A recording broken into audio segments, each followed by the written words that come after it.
ओम शांति। सभी बोलेंगे ओम शांति, ओम शांति। तो विशेष सभी माताएं बैठे हैं। वैसे तो माताओं के अंदर बहुत सारे गुण होते हैं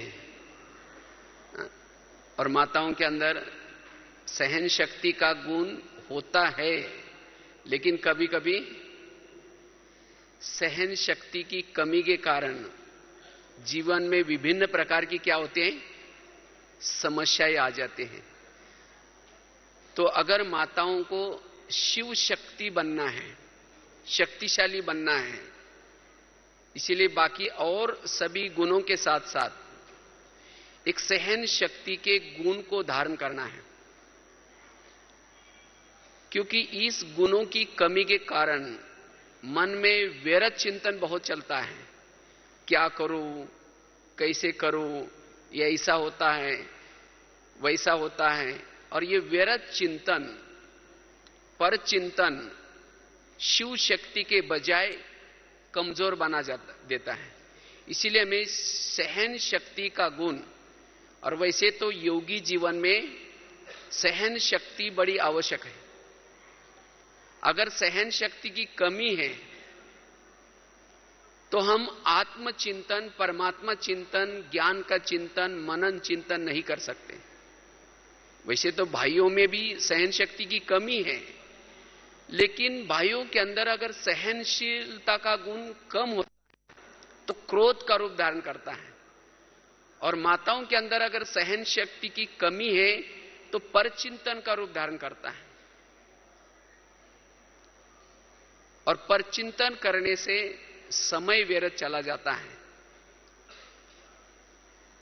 अगर हम सहन शक्ति का गुण धारण करते हैं तो सहन शक्ति से हम शांति का गुण, एकाग्रता का गुण, एक रस का गुण, अंतर्मुखता का गुण, इस आध्यात्मिक गुण को धारण कर सकते हैं। अगर हमारे पास सहन शक्ति आई, ये आध्यात्मिक गुण आएंगे, और जिससे इस ज्ञान मार्ग में चलना बहुत सरल लगेगा। अगर हमारे पास सहन शक्ति का गुण आता है जिसे हम आत्मा अभिमानी स्थिति में सहज टिक सकते हैं, सहन शक्ति का गुण अगर आएगा तब हम मनन चिंतन, विचार सागर मंथन बहुत अच्छा कर सकते हैं। और जो सहनशील है कोई भी परिस्थिति में वो अचल अडोल रह सकता है। आज का वरदान था ना, कारणों का क्या करो, निवारण। जो कारणों का निवारण करता है, समस्या का समाधान करता है, वो जीवन की हर परिस्थिति में अचल अडोल रह सकता है। इसीलिए हमें क्या करना है, इस सहन शक्ति को सीखना बड़ा जरूरी है। टोटल इस ज्ञान मार्ग का मूल फाउंडेशन है, योग का मूल फाउंडेशन है सहन करना। सहन करना अर्थात जीवन में आने वाली हर परिस्थिति को स्वीकार करना और उस परिस्थिति के प्रमाण चलना। अगर हमारे पास ज्ञान है, हम रोज मुरली सुनते हैं, लेकिन अगर कोई बातों को हम सहन नहीं करते तो फिर एकाग्रता का अनुभव नहीं कर पाएंगे और उस ज्ञान को जीवन में अप्लाई नहीं कर पाएंगे। इसीलिए हमें क्या करना है, इस एक गुण को डेवलप करना है। तो इस सहन शक्ति का गुण हमारे जीवन में डेवलप हो जाए, उसके लिए क्या करें? पहली बात है, हम अपने दृष्टिकोण को और दृष्टि को परिवर्तन करें। हमें कोई परिस्थिति या कोई बातें सहन नहीं होती। क्यों? क्योंकि हमारा दृष्टिकोण निगेटिव है। जिसका दृष्टिकोण निगेटिव है, चाहे परिस्थिति के प्रति, चाहे व्यक्ति के प्रति, उसको सहन नहीं होगा। और जिसको सहन नहीं होता वो फिर क्यों हुआ, कैसे हुआ, ऐसे कैसे हुआ, इसने क्यों कहा, उसका चिंतन करता है।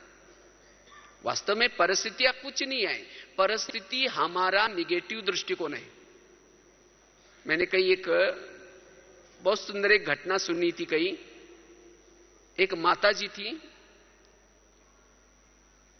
तो उसके ही पड़ोस में एक दूसरी माताजी का घर था और उसके घर से, उस माताजी के घर से वो पड़ोसनी का छत दिखाई पड़ता था।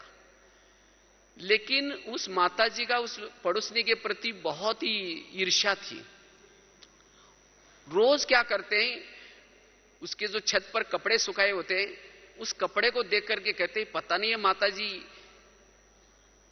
देखो इसको कपड़े धुलाई करने की भी अक्ल नहीं है, कितने मैले कपड़े हैं, कितने गंदे गंदे कपड़े सुखाते हैं। तो रोज ये क्या करते हैं, अपने पति को सुनाते हैं। तो पति को सुनाते हैं। तो एक दिन क्या हुआ, जब उसने कपड़े उसके देखे तो बहुत अच्छा साफ कपड़े दिखाई पड़े। तो पति को कहते, पता नहीं आज इन्होंने कौन सा सर्फ यूज किया, कौन सा साबुन यूज किया, पता नहीं आज कपड़े कितने साफ स्वच्छ हैं। तो पति ने धीरे से कहा, आज मैंने अपने घर के खिड़कियों को साफ किया है।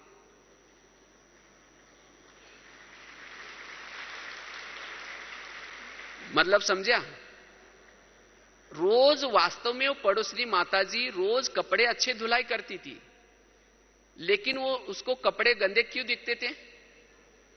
क्योंकि उसके खुद के खिड़की के दरवाजे तो उसके ऊपर धूल लगी थी। जब उसने धूल साफ की तो कपड़े क्या दिखने लगे? साफ। इसी तरह अगर मुझे किसी की बुराई नजर आती है, कोई परिस्थिति बुरी नजर आती है, इसका मतलब मेरे आंखों के ऊपर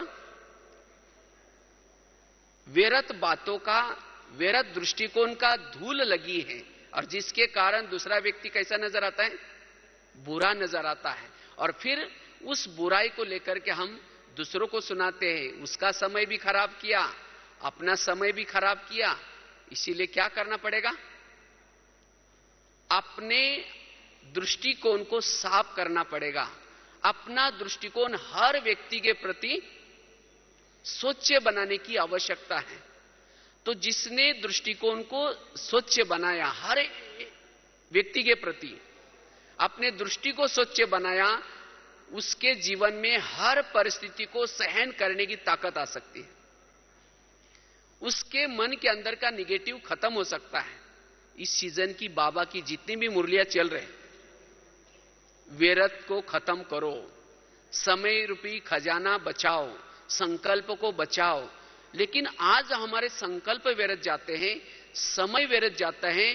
उसका कारण है हमारा दृष्टिकोण निगेटिव।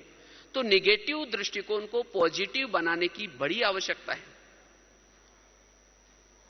तब जाकर के हमारे अंदर हर परिस्थिति को सहन करने की शक्ति आ सकती है। दूसरी बात है, अगर हम सहन करने का हमारे जीवन में गुण डेवलप हो जाए, हर परिस्थिति को हम सहन करें, उसके लिए क्या करना है? उसके लिए कर्मों की गुह्य गति को बुद्धि में याद रखना है। हमारे जीवन में जो परिस्थिति आती है, जो बातें आती हैं, ये हमारे ही अनेक जन्मों में किए हुए कर्मों का फल होता है। हम जो आपस में एक दूसरे के संपर्क में आते हैं, किस आधार से आते हैं? हमारे पिछले जन्मों के कर्मों के आधार से। कोई किसी का पति बन रहा है, कोई किसी का बच्चा बन रहा है, कोई किसी की सास बन रहे।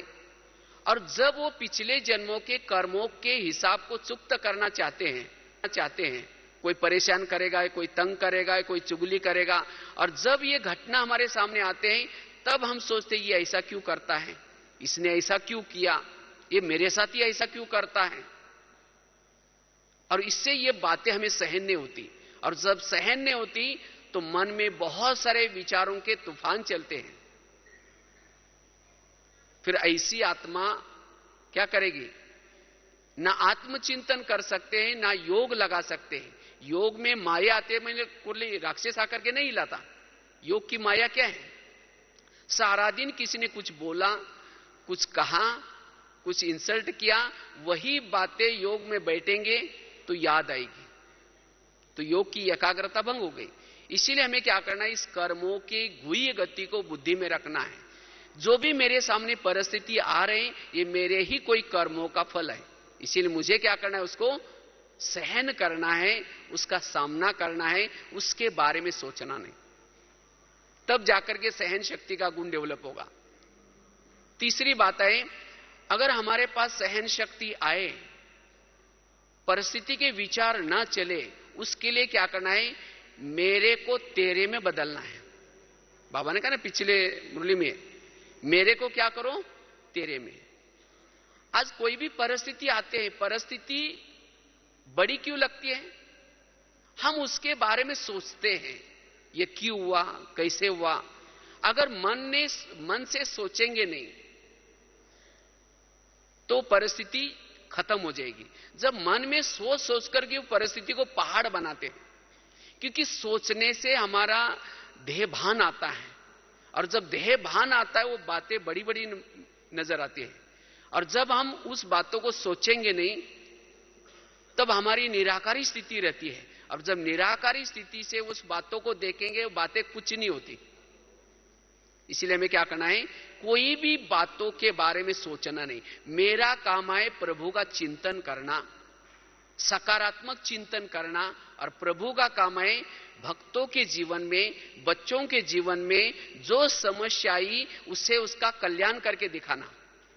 अगर कोई भी परिस्थिति के बारे में हम सोचते हैं, इसका मतलब प्रभु के ऊपर मेरा विश्वास नहीं है, वो बैठा है। कोई भी परिस्थिति, अगर आपके लिए कोई खड्डा खोदता है, आपकी कोई बुराई करता है, उसी खड्डे से वो आपका कल्याण करके दिखाएगा। लेकिन कब?